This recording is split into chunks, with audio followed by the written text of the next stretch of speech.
Hey, it's James Willoughby, and welcome back to the Realty Roundup, where we talk about Austin real estate every week. And this week is we dropped a few more listings. So we dropped from almost 14,000 listings. Now we're at 13,800, a drop of 125 listings. As you can see, it's been a very flat graph the last several weeks. If we pull back and look at previous years, you can see that the graphs look very much the same. It's just the only difference, of course, is the inventory level, where we had just under 12,000 in 2024 and just above 10,000 in 2023 and 2022, which was our turnaround year, turnaround going the wrong direction, I guess you might say, 9,500. So, but as far as the way the graphs look, they're very, very similar, which does not surprise me. It's a seasonal thing. So our inventory is going down. So should be the number of pendings going down over the spring and summer market. So if you've been watching this at all over the course of time, you've been hearing me say, 800 is kind of the norm. And if you look at it going way back in November, we're in the 800s, and then we had the spring and early summer market where it went up to 1,000 and then kind of bounced around 900. Then we're back to 800-ish all the way through. And then up until 2 weeks ago, maybe 3 weeks ago, I guess week 1 of September, it started to drop from that 800 level down to 670, which we were actually picking up a lot of the activity from Labor Day weekend, which is not surprising that it dropped. And then it kind of bounced back to 720. And then now we're at 761 this week, which ironically is the exact same number of new listings. So the new listings and the new pendings were identical this week at 761. So there's zero growth there. So the reason why our overall inventory dropped is because we had people that had decided not to sell. So, and we're not even at the end of the month. So if you remember from end of last month, we had a huge number of expired listings.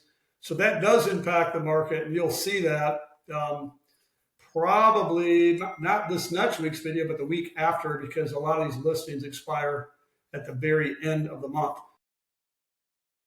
So in terms of absorption rate, we jumped up as high as, almost 21 weeks of inventory. We're back down to 18.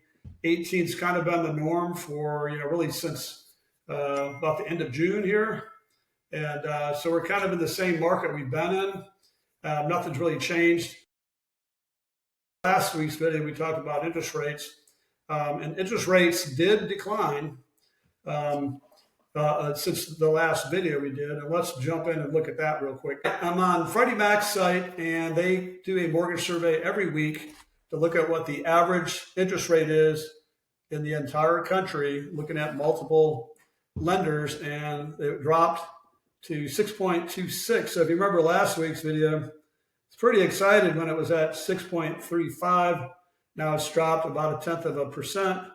And so that was good news. A lot of people expected it to drop more. The reason why it didn't drop more is because the mortgage rates anticipated the Fed interest rate cut. It had already factored that in well before that happened. So the rates dropped 0.5% last week, but you can see that they were thinking that they were going to drop several weeks ago, because it went from 6.5 to 6.58 to 5.6 to 5.0, and then it dropped to 3.5 last week, and then it dropped to 2.6.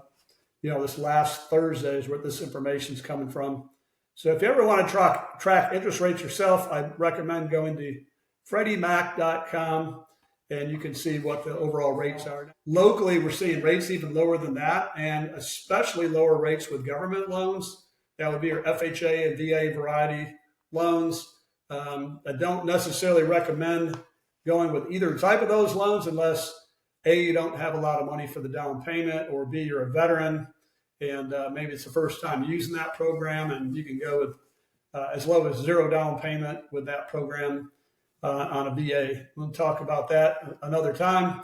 But anyway, things are moving in the right direction. So we would like to see what happens next, because it takes a minute for the consumer to react to interest rates going down. That doesn't happen overnight.